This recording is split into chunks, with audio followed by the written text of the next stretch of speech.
위기가 닥쳤습니다. 그것은 이 적국인 이 블레셋의 거인 골리앗이 있었기 때문입니다. 골리앗의 키는 약 2m 90 정도 돼요. 대단하죠? 그리고 힘이 천하장사였습니다. 무술도 뛰어났습니다. 그러니까 그 사람을 보기만 해도 주눅이 들었어요. 그래서 감히 그 사람하고 싸울 엄두를 내지 못했던 것입니다. 그래서 사울왕과 이스라엘 군사들은 성문을 굳게 닫아놓고 하나님을 그렇게 모독하고 이스라엘을 저주하는 그 블레셋 사람들에게 감히 대꾸도 하지 못한 채 성문을 꽁꽁 걸어 잠그고 숨지기고 있었던 것입니다. 그런데 어느 날 형들을 면회하러 왔다가 이 골리앗이 교만방자하게 하나님을 모욕하고 하나님의 백성을 저주하는 그 소리를 듣고 분개하여서 이 골리앗과 내가 싸우겠다고 나선 그런 청소년이 있었습니다. 바로 다윗입니다. 이때 나이가 20세 미만이에요. 이렇게 확실하게 나이를 추정할 수는 없지만은 17, 그리고 20, 그 사이의 나이입니다. 그러니까 이 사울왕이 이 어린 사람이 어떻게 골리앗과 싸울 수 있겠느냐. 그래서 만류했지만은 이 다윗이 끝까지 싸우겠다고 자신 있다고 그렇게 이제 간청을 하니까 그러면은 아직 우리 이스라엘에도 이런 용사가 있다. 그것도 보여주고도 싶었고 또 주눅이 들어있는 자기 군사들에게 좀 사기도 올려주고 싶은 마음으로 그럼 가서 싸워라. 이길 생각은 하지 않았어요. 아마 가면은 한 번 한 합에 아마 쓰러지고 죽을지도 모른다라고 생각했겠지요. 그래서 이제 갑옷을 입혀 보내는데 이 사울의 몸하고 다윗의 몸하고 차이가 났는지 몸이 맞질 않았어요. 크고. 그래서 이제 갑옷도 벗어버리고 평소의 차림으로 이 물매에 물맷돌 5개 호주머니 넣고 그렇게 나갔습니다. 그런데 5개를 쓸 필요도 없이 물맷돌 단 하나가 그 갑옷으로 무장되어 있는 골리앗의 이 이마에 정통으로 맞아버렸어요. 근데 맞고 땅이 돌이 떨어진 게 아니라 돌이 박혔다고 그랬어요. 단 하나 가지고. 그래서 골리앗이 쓰러질 때에 달려가서 그의 목을 베어버렸습니다. 근데 이 어떻게 그런 일이 있을 수 있을까? 요행수가 아닌가? 복권 당첨처럼 어쩌다 된 거 아닌가? 근데 그게 아니었어요. 하나님이 함께 하신 겁니다. 요행수가 아니었던 거예요. 왜냐하면은 사울왕이 어리지만은 그 큰 공을 세웠으니까 이 아주 그냥 높은 직에 그렇게 이제 직책을 줬습니다. 그 사람들이 지켜볼 거 아니에요. 아직 군대도 안 갔던 사람이고 아무것도 사회생활을 해보지 않는 그 어린 사람이 그 중요한 직책에 앉았으니까 제대로 할 수 있을까? 이제 살펴보는 사람도 있었을 것이고 또 저게 뭘 하겠다고 그렇게 시기하는 사람도 있었을 텐데 한 사람도 다윗에 대하여 반감을 가진 사람이 없이 다 다윗을 사랑하게 돼요. 겸손하고 행정력도 뛰어나고 모든 일들의 매사에 빈틈없이 그렇게 잘할 수 있었기 때문에 그렇습니다. 전쟁터에 가서도 혁혁한 공로를 세웁니다. 그러니까 이 사람들이 모두가 다 이 다윗을 사랑하고 이 다윗을 그렇게 존중했습니다. 이 성전을 축하하는 기념 행사가 있는데 이 부인들이 모여서 이렇게 여성들이 모여가지고 이제 노래를 합니다. 노래를 하는데 사울은 천천히요 다윗은 만만이라. 그렇게 할 정도로 상당히 그렇게 다윗이 국민들의 백성들의 그런 지지를 받았습니다. 사울에게 있어서 이런 보물과 같은 신하를 얻었다면은 여러분 이 사울에게는 복이지요. 엄청난 복이 아닙니까? 그런데 이 사울이 다윗과 함께 있는 것을 좋아한 것이 아니라 싫어했어요. 미워했습니다. 죽이려고 했어요. 있으면 얼마나 좋을 텐데 있는 게 싫었던 거예요. 그래서 죽이를 궁리만 합니다. 어떻게 하면 저걸 죽일까? 그래서 본래 이제 골리앗을 물리치면은 사위 삼겠다고 얘기를 했거든요. 그러면 이제 다윗은 사위 될 자격을 갖춘 거지요. 그런데도 너 사위 되려면은, 너 사위 삼고 싶은데 사위 되려면은 저기 블레셋 군사 포피 100개를 가져오너라. 포피는 남자의 생식기예요. 그러면 그거 가져오려면 사람을 살려야 돼, 죽여야 돼. 죽인 증거를 갖고 오라, 이게 죽인. 100명을 죽인 증거를 갖고 오라. 일본 사람들이 임진왜란 때에 한국 병사 죽이면은, 몇 명 죽이면은 상 준다 그래가지고, 그 죽이는 것을 먹다 오면은 힘드니까 귀 잘라오고 코 잘라오고 그래서 일본 가면은 그게 코 무덤, 귀 무덤이 있다 그러잖아요. 그것처럼 그거 잘라오고 그래요. 근데 다윗이 아주 나 같은 사람을 어떻게 임금님의 사위로 삼습니까? 즐겁게 가서 그 일을 했어요. 자기를 죽이려고 하는지도 모르고. 여러분들, 왜 이 사울이 이런 생각을 했을까? 다윗이 있으면 자기에게 도움이 돼요. 여러분, 해가 됩니까?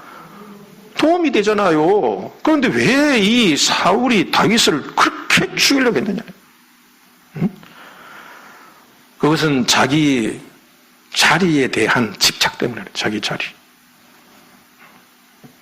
왕의 자리를 빼앗길 수도 있겠다라는 그런 두려움이 있어서 그런 거예요. 그런데 여러분들, 다윗이 실질적으로 그 왕자를 뺏으려고 그랬어요? 그런 생각이 없었어요? 그런 생각 없었어요. 심지어 죽일 수 있는 기회가 몇 번 냈는지 죽였어요, 안 죽였어요? 안 죽였어요, 안 죽였어요. 죽일 마음은 전혀 없었어요. 그렇다면은 이 사울이 다윗을 의심한 거지요? 의심한 겁니다. 그러니까 이렇게 자기 자신에게 좋은 유익이 되어지고 울타리가 되어줄 이 사람을 그렇게 미워하고 싫어하고 죽이려고 했던 그 이유는 바로 자신감의 상실이었어요. 자기 자신이 나는 얼마든지 이 자리를 지킬 수가 있다라는 자신감만 있었다면은 여러분, 그렇게 다윗을 미워해야 할 이유가 없었지 않겠습니까? 그러니까 이런 것은 바로 열등의식에서 오는 것입니다. 그런데 왜 이 사울이 이런 열등의식에 빠지게 되었냐면, 자기는 왕이에요, 왕. 다 갖추고 있었음에도 불구하고 이런 열등의식에 빠지게 되었냐 하면은 하나는 죄책감이에요, 죄책감. 하나님께서 이 아말렉을 진멸하라고 하셨잖아요. 여러분, 진멸이라는 것을 여러분 잘 이해하셔야 돼요. 진멸이라는 것은 다 죽여버리는 거거든요. 다 죽이는 거예요. 그건 다 죽이라는 뜻이 아니고 사실은 이거는 하나님께 바치라는 겁니다. 이게 진멸이에요. 제가 이제 새벽 기도해도 이제 여러 번 이런 말씀을 드렸는데, 구약에 있어서 대표적인 신학 두 마디, 두 단어를 얘기하라고 하면은 하나는 성전, 거룩한 전쟁이고, 또 하나는 헤렘, 진멸하는 겁니다. 이게 무슨 뜻이냐 하면은 무엇이든지 하나님의 명령대로 하는 것은 하나님이 개입하는 거룩한 전쟁이 되는 거예요. 그러면 이것은 이기는 거예요, 지는 거예요? 100% 이겨요. 하나님이 하라고 명령을 해서 하나님 말씀대로 순종하면은 이거는 백전백승입니다. 한 번도 피하지 않아요. 이게 거룩한 전쟁입니다. 내 혼자 하서 하면은 패해요. 그래서 우리 찬송은 내 힘만 의지하면은 패할 것이라. 그러나 하나님께서 함께 하신다면은 다윗이 골리앗을 물리칠 때에도 하나님이 함께 하시면 이겨요. 여리고성도 하나님께서 이겨 하시면 그 큰 성도 무너뜨리게 하는 거예요. 그런데 이 모든 것은 하나님이 하셨으니까 영광은 누가 받으시는 거예요? 하나님 받으셔야 돼요. 그래서 하나님께 다 영광을 돌려드려야 돼요. 이게 헤렘이라. 그래서 가나안 땅을 점령할 때에 하나님께서 여리고성을 무너뜨리는 것은 첫 열매는 누게 드려야 돼요. 그래서 여리고성에는 하나도 가질 수 없는 거예요. 다 누게 드리는 거예요. 하나님께 드려요. 이게 진멸하는 거예요. 그러면은 그 다음부터는 하나님이 영광을 받으시니까 그 다음부터는 이 모든 것을 주시는 거예요. 그래서 여리고성을 무너뜨린 연후에는 하나님께서 무너뜨린 것마다 다 너희들이 가져라 그랬어요. 우리가 주의 날을 드리는 것도 하나님께 영광 돌리는 거예요. 11조를 하나님께 영광 돌리는 겁니다. 10의 1조를 드리면은 이거는 하나님께 영광을 돌리는 거예요. 그럼 나머지는 하나님께서 네가 써도 좋다 이거예요. 에덴 동산에서도 하나님께서는 선악을 알게 나무 실과 이거는 먹지 말아라. 그러나 다른 거는 다 네 거다. 하나님만 인정하면은 이 모든 것이 하나님의 은혜라는 것을 인정하면은 그럼 됐다. 내 모든 줄 수 있다. 이게 하나님의 뜻인 줄 깨달으시 바랍니다. 사람이 여기서 다 무너지는 거예요. 어려울 때에는 하나님 앞에 구하고 찾고 막합니다. 그런데 이제 하나님께서 이기가 하고 난 후에는 하나님께 드리잖아요. 그 영광을 지가 가르치는 거예요. 그러면 그걸로 끊어져 버려요. 하나님이. 계속되잖아요. 그래서 여러분들은 안식일을 지키고 또 그걸로 다시 또 안식일을 지키고 계속 지킴으로 인하여서 하나님의 은혜를 연장해 나가시기를 저는 축복합니다. 은혜가 끊어진 거예요. 사울이 아말렉을 물리쳤으면 진멸해야 돼요. 그렇죠? 자기를 내세우면 안 돼요. 그런데 백성들에게 자기가 지지받고 싶은 거예요. 내가 했다고 자랑하고 싶은 거예요. 그래서 아각을 이 아말렉의 왕을 끌고 왔어요. 죽이라고 그랬는데 끌고 왔어요. 사람들 많은 데 앞에서 끌고 가고 양떼와 소떼, 가축떼를 다 진멸하고 하나님께 드리라고 그랬는데 끌고 온 거예요. 핑계는 하나님께 드리겠다 하지만 실제로는 이 많은 거 끌고 왔다. 끌고 왔으니 이게 다 내가 한 거다. 하나님께 제사를 드리기 전에 저 갈멜산 높은 곳에 자기가 싸워 이겼다는 성전비를 세웠어요. 하나님께서 기뻐하셨어요. 그래서 사무엘을 통하여서 이제 내가 너를 버렸다. 내가 왕인데도 불구하고 네 마음대로 하니 내가 어떻게 너를 데리고 살겠느냐. 끊어버렸어요. 그러니까 이 사울의 마음속에는 하나님께 범죄했던 죄책감이 남아있는 거예요. 여러분, 죄책감이 있는 사람은요, 아무리 많은 것을 가지고 있어도요, 마음 불안합니다. 죄를 가진 사람은 회개해야 됩니다. 그래서 하나님 앞에서 하나님 주시는 성전, 거룩한 전쟁에서 이기면은 반드시 하나님께 영광 돌려야 돼요. 할렐루야. 영광 돌리지 않으면 관계는 어떻게 돼요? 네? 끊어집니다. 그럼 이 관계를 다시 이으려면 뭐 해야 된다고? 회개하는 길밖에 없어요. 다른 길로 안 돼요. 다른 거 아무래도 안 돼요. 회개해야만 다시 이어집니다.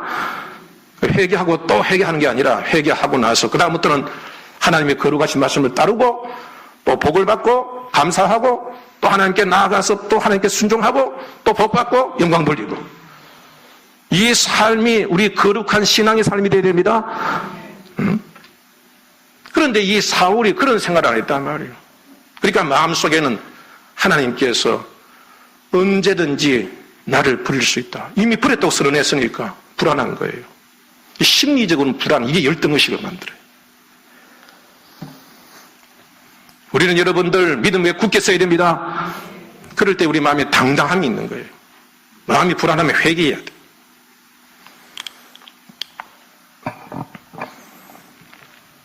그리고 다윗은요, 매사에 하는 일마다 다 하나님이 함께 하시잖아. 능해요. 못하는 게 없어요. 하나님이 항상 함께 하셔. 그러니까 다윗에게 대하여 열등의식을 느끼는 거예요. 화가 나는 거죠. 분노해. 정말 쳐다보기만 하면은 자기 죄가 생각이 나고, 불안하고 말이야. 시기가 생기고, 질투가 생기고, 꼭 내 자리를 넘보는 것 같고 말이야. 이런 열등의식에 사로잡히게 된 것입니다. 그래서 여러분, 좋은 신하, 훌륭한 자기의 좋은 울타리가 될 수 있는 그런 사이였음에도 불구하고, 여러분들, 사울은 그를 버렸잖아요. 그를 싫어했잖아요. 그래서 여러분, 그게 복이 되었습니까? 화가 되었습니까? 화가 되었어요. 우리 가운데에서도 어떤 사람들은 친구를 못 사귄 사람이 많아요. 좋은 친구, 좋은 이웃하고는 자꾸 멀어지고 시기하고 질투하고, 좋은 사람이 있으면 행복해졌을 텐데, 그렇게 담을 쌓는 사람들이 많습니다. 제가 이 새벽기도 때 한번 설교한 거예요. 우리나라 역사에도 이런 예가 있어요. 선조 때, 그렇지 않습니까? 임진왜란. 그때의 선조는요, 자기 혼자 살겠다고 궁궐을 버렸어요. 백성 모르게. 그러니까 저 중국까지 도망가려 했지 않습니까? 백성들이 그걸 알고요, 임금이 우리를 버렸다. 그래서 궁궐을 불태워버렸습니다. 그리고 그에 비해서 이순신 장군은요, 열악한 환경 속에서도 백성을 사랑했죠. 목숨 걸고 지켰어요. 그러니까 백성들이 이순신 장군에게는 호의를 가졌습니다. 지지를 했습니다. 막 마음을 하고 뜻을 같이 해서 목숨 바쳐서 여러분 싸웠습니다. 그러니까 이제 이 선조의 마음속에는 어떤 게 생기느냐 하면은, 백성들이 자기를 버린 왕도 왕이니까 자기를 버릴 것 같고 말이에요. 이순신 장군은 백성들을 그 어려운 가운데서 지켰으니까 백성들이 아마 이순신 장군을 지지할 것이다. 그런 이제 시기, 질투. 그런데 이순신 장군은 그런 생각 했습니까? 안 했습니까? 그런 생각 안 했습니다. 그 마음속에 이 자격지심, 열등의식, 이게 있었던 거죠. 그래서 무리하게 이순신 장군 보고 저 일본 적장 카토의 목을 베어라. 그런데 그 카토에 있는 적장을 가서 지금 무리시를 하면 그 배를 끌고 가면 후방이 안 된단 말이에요. 그러니까 이순신 장군이 볼 때 이 전략적으로 왕의 명령대로 하면 이게 전멸돼. 안 돼. 그래서 이 명령은 이게 이 전략적으로 불가합니다 하고 그렇게 이제 보고하고 안 해버렸어요. 그 선조가 그걸 보고 이제 나를 무시해. 그래가지고 이순신 장군을 여러분들 투옥에서 끌고 왔습니다. 모진 고문을 시켰습니다. 옥석이 가둬 버렸습니다. 계급장 다 떼버렸습니다. 그래도 아쉬우니까 이제 군율 장군 밑에서 백의종군 아시죠? 이 무등병이야. 아무것도 없어요. 그 밑에서 백의종군 했잖아요. 그러는 사이에 이순신 장군 자리에 있었던 군율 장군이 완전히 다 망가버렸어요. 그래서 그 많던 배 다 깨부숴 12척 만들어 넣고 그 군사들 다 잃어버리고 120명밖에 안 남았습니다. 선조가 그리고 조정이 이순신 장군을 믿고 그를 도와줬다면은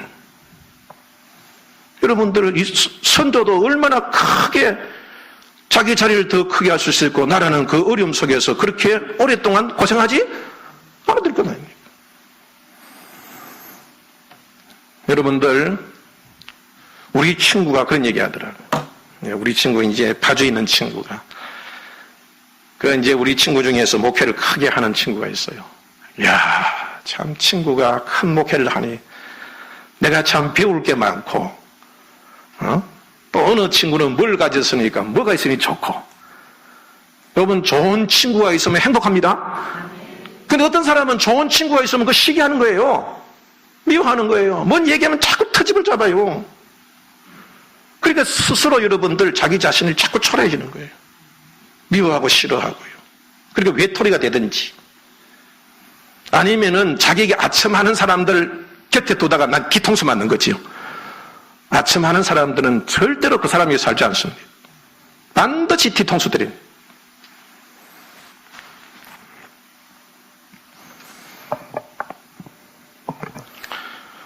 여러분들, 우리는요, 복된 사람이 돼야 돼요. 주님도 우리가 복되기를 원하십니다. 외톨이가 되기를 원치 않아요. 주님은 우리 얼마나 많은 친구를 사귀셨어요. 우리가 어떻게 하면은 이런 열등의식에서 벗어나고 우리가 정말 행복하고 좋아하는 사람들과 함께 더 큰 행복을 얻을 수 있을까? 누구처럼 안 하면 돼요? 에? 사울처럼 안 하면 돼요. 사울처럼. 선조처럼 안 하면 돼요. 여러분들, 우리가 복되게 하려면 자존감을 가져야 됩니다. 자존감이라는 것은 이거 설명하면 시간이 여러분들이 한번 제가 설명한 적이 있어요. 사람을 사랑하는 겁니다. 왜냐하면 모든 사람으로부터 사랑을 받는 사람이 다른 사람을 사랑할 수 있어요? 그 다 자기 눈으로 세상을 보는 거예요. 자기 눈으로. 그러니까 내가 거짓말을 많이 하는 사람은 상대방도 뭘 할 거다? 거짓말 할 거라고 얘기를 해요. 생각을 해요. 모든 사람들이 나를 사랑한다 그렇게 생각하는 사람은 모든 사람이 다 서로 사랑하는 걸로 그렇게 알아요. 그래서 자기도 의당히 남을 사랑합니다. 이런 마음이 본래의 사랑이에요. 그러니까 어릴 때부터 이제 주위에 있는 사람들이 막 사랑을 많이 이렇게 하면은 그 사람은 모든 사람이 나를 사랑하는 줄 알지요? 그러면 의당히 나도 다른 사람을 뭐 해야 돼요? 사랑할 줄 알아야 돼요. 그럼 사람이 무섭겠어요? 여러분, 사람이 좋겠어요? 사람이 좋아지는 거예요. 그 다음에 또 한 가지는 무슨 일을 맡기면 내도 그렇더라고요. 교회에서 예배당에 열심히 나와. 그래서 참 잘한다 해서 일을 주면 그 다음 또 안 나와요. 뭐가 무서워서? 일이 무서운 거예요. 응? 일이 무서운 거예요. 그 때문에 이게 이제 자존감이 또 한 가지는 어떤 일을 하든지 그 일이 무섭지 않고 즐거운 사람이 자존감이 높아요. 이런 것을 어떻게 만들어지느냐? 주위에 있는 사람들이 자꾸 칭찬을 해주고 자꾸 도와줘야 돼요. 그래서 이제 어떤 일을 할 때 내가 힘들잖아. 그럼 막 포기하고 싶은데 아니야 잘할 수 있어. 이거 이렇게 해봐 이렇게 해봐. 좀 쉬었다 해봐. 그럼 나중에 마침내 하게 되잖아요. 이런 일이 자꾸 쌓이면은 나중에 내가 뭐든지 할 수 있다는 생각이 들지요. 그러면 일도 겁나지 않고 사랑도 겁나지 않아요. 이런 사람에게 뭐가 높다?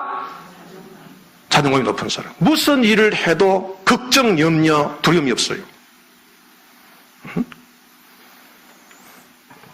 두 번째로는 비교하지 말아야 됩니다. 다른 사람과 자신과 비교하게 되면은 우월감에 빠지든지 아니면 열등감을 가지게 돼요. 왜냐면 자꾸 나하고 비교하게 되니까. 여러분, 비교하는 대신 나보다 잘하면은 칭찬해주고 기뻐해줘야 됩니다. 그 대신 나보다 잘 못하면요, 업신여기면 안 돼요. 잘 못하면 잘 도와주려고 해야 됩니다. 도와주더라도 기분 나쁘지 않게 도와줘야 돼요. 헤이, 이것도 못해. 내가 도와줄게. 그러면 상대는 자존심 상합니다. 도와주더라도 은근슬쩍 도와줘야지. 세 번째로는 진실하게 대하는 겁니다. 여러분, 도움을 받으면은 내 마음속에 불쾌감이 생기지요. 내가 짜장면 한 거 얻어먹었으면 짜장면 또 한 간 갚아야 돼요. 그래서 그게 부담이 돼가지고 여러분 친구를 사귀지 못한 경우도 많아요. 그런데 여러분들, 내가 보답하지 못해도 참 감사하다고 느끼고요. 내가 그것으로 짜장면을 내가 못 사주더라도 내가 다른 걸로 할 수 있다면은 그걸로 하고, 또 그렇게 못하더라도 내가 그 사람을 위해서 내가 최선을 다하여 돕는 것만 보여줘도 상대는 나를 무시하지 않습니다. 그리고 겸손하게 상대를 존중하고 잘하는 거 배우려고 하면요, 사람들이 절대로 자기한테 뭐 갚아라고 하지 않습니다. 이 사람은 참 사람이 인격적으로 된 사람이구나. 가진 것이 별로 없어도 이 사람은 참 좋은 사람이구나. 그래서 그런 사람을 싫어하잖아요.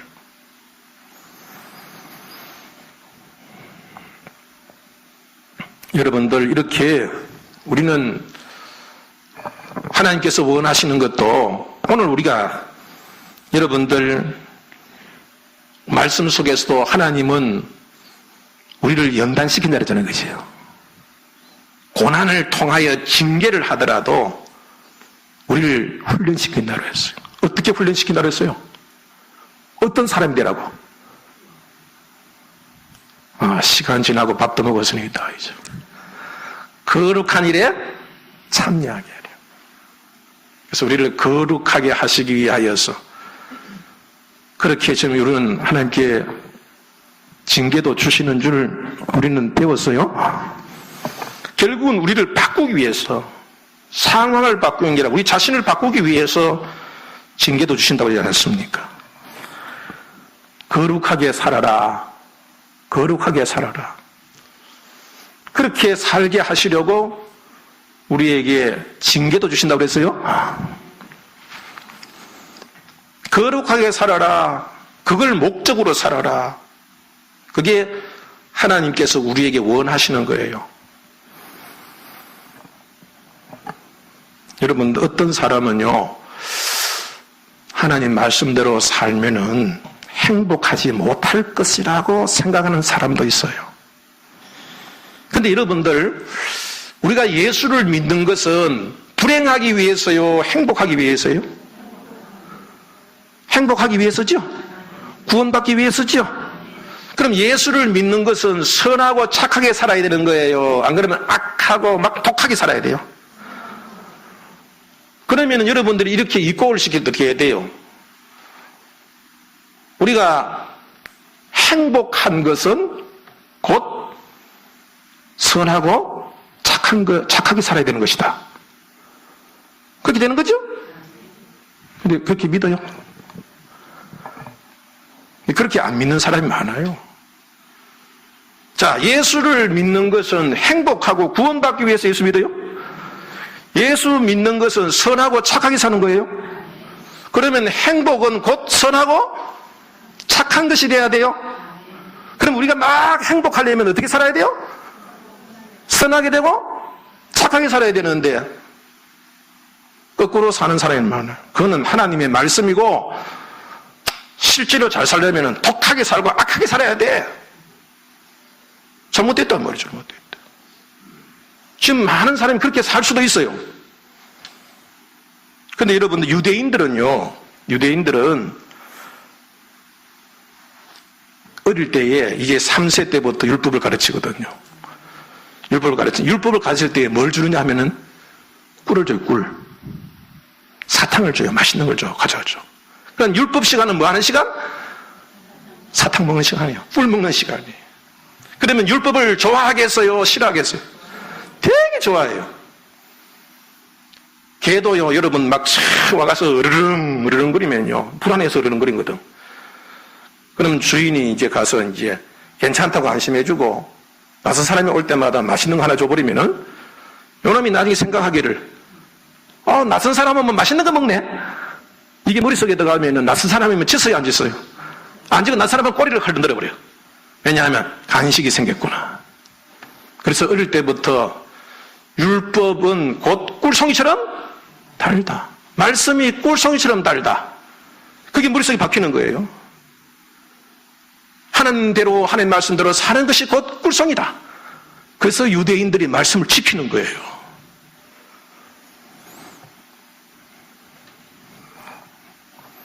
우리가 행복하는 것이 목적입니다. 우리가 행복하게 사는 것이 목적입니다. 그렇다면 행복은 곧 선하고 착한 것입니다. 그러면 우리는 우리의 목적이 행복하기 위해서라면 또 다른 목적은 선하고 착하게 살아야 됩니다. 여러분, 이것이 여러분 속에 연결이 되기를 축복합니다. 제가 요새 그걸 느낀다니까요. 제가 이제 어느 날 깨달았어요. 옛날에도 깨달았지만 그걸 깊이 깨닫지 못하다가 말씀을 읽고 기도하는 가운데에서 이게 내가 사는 목적이 뭐냐? 행복하게 살고 더 높아지고 더 좋은 거 살고 막 교인도 많아지고 막 그게 내 목적인가? 아니면 내가 착하고 선하고 의롭게 사는 게 목적인가? 내 목적은 내가 높아지는 게 아니고 하나님의 뜻대로 선하고 착하게 사는 것이 내 사는 목적이었어요. 그걸 깨닫고 나서부터는 내가 이제 매사에 내가 지금 말하는 목적이 뭐냐? 내가 밥 먹는 목적이 뭐냐? 내가 차 타고 다니는 목적이 뭐냐? 이 목적 모두가 뭐 하는 거라고? 선하고 착하게 하는 거예요. 그래서 이제 차를 타고 갈 때에 차 타는 사람들은 대부분 느껴요. 차만 타면 폭군이 돼. 차만 타면 다 빨리 가고 싶고, 막 다른 사람과 경쟁하고 싶고, 찌기 싫어하고, 신호등이 노란불 되기 전에 노란불 바뀌기만 팍 지나가고 싶고, 바쁘지도 않는데, 또 뭔 얘기하면은 상대방 얘기 들으면은 내가 주장하고 싶고, 내 말이 막 이게 다 맞는 것처럼 하기 쉽고, 난 그렇게 사실 습관화되었잖아, 습관화. 근데 이제부터는 내 목적이 높아지는 게 아니고 내 목적은 선하게 사는 거다. 지금 차 타는데 지금도 내 앞에서 누가 차가 막 갑자기 쑥 들어오면 요것 봐라. 그 생각이 확 들어요. 근데 또 한편으로 생각하면 내 목적은 보복하는 게 아니라 내 목적은 착하게 사는 거다. 선하게 사는 거다. 그런 생각을 바꾸니까 보복하지 않아요. 괘씸하지도 않아요. 왜냐하면 내 목적을 내가 이루는 것을 내가 기뻐요. 그렇게 왔을 때 화가 나는 게 아니라 아, 내가 잘 참았구나. 아, 내가 오늘 내가 목적을 이루었구나. 그러니까 그 사람들을 이기는 그것이 기쁨이 아니라 내가 잘 참고 내가 이기는 것이 그게 내 기쁨이 되더라요. 싸울 일이 있을까 없을까? 시기하고 질투할 일이 없어져요. 열등의식도 없어져요. 그래서 마음이 편안하고 묘사에 하도 걱정도 없고 그래서 참 하나님 말씀대로 행복하다. 행복한 것은 착하고 선하게 사는 거구나. 율법대로 사는 것이 바로 꿀송이처럼 단 거구나. 그걸 깨달았습니다. 여러분들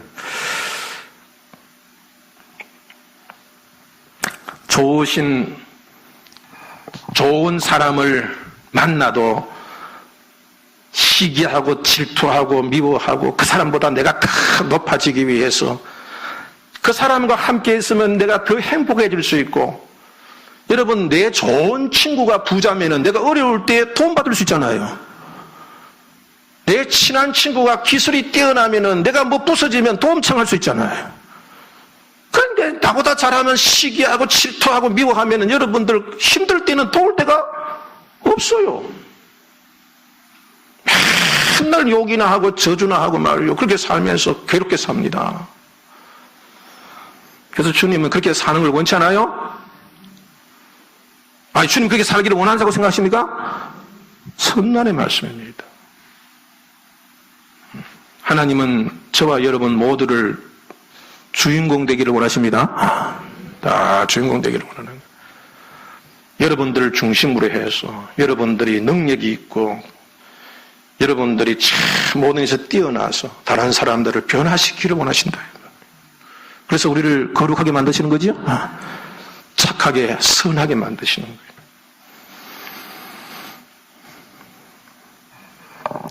우리가 진정 착하고 선한 일을 하기 위하여서 하나님께 구한다면은 선하고 착하신 하나님께서 여러분 우리들에게 좋은 것을 주시지 않겠습니까? 좋으신 하나님과 함께는 하나님의 도움을 받을 수가 있습니다. 좋은 친구를 얻으면 친구의 도움을 받을 수 있어요. 어떤 친구는요, 큰 교회 목사, 내가 기중자는데 가나봐나 안 가요.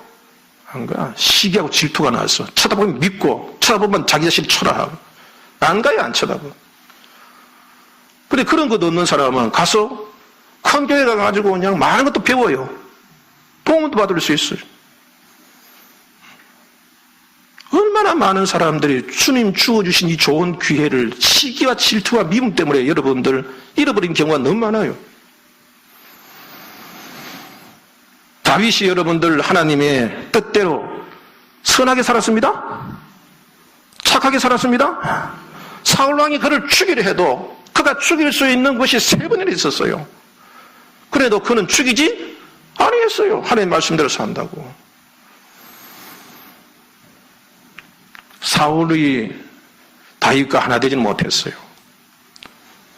다윗은 사울의 도움을 받지 못했지만은 그러나 하나님과 하나는 될 수 있었어요. 그래서 하나님이 다윗을 도우셨던 겁니다. 사울이 아무리 죽이려고 해도 그럴수록 다윗은 더 높아졌습니다. 하나님께서 돕고 지키셨기 때문이에요. 여러분, 우리도 하나님과 친구처럼 지내야 됩니다. 하나님을 원망하고 하나님께 대하여 절망해요. 하나님과 친구처럼 자꾸 사귀려고 해요.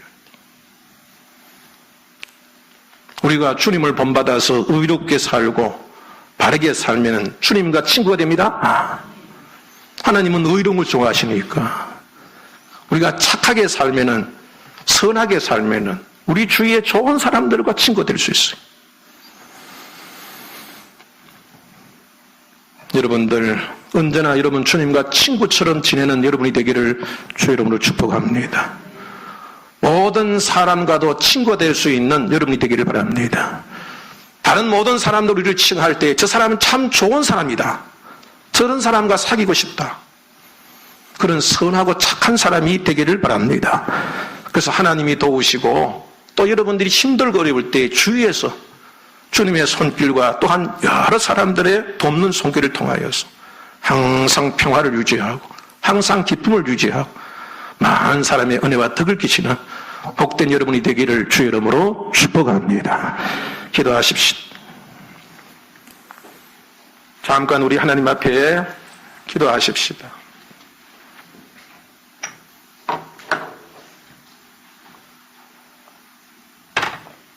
오전에도 말씀드렸지만은 성령님은 기도해야만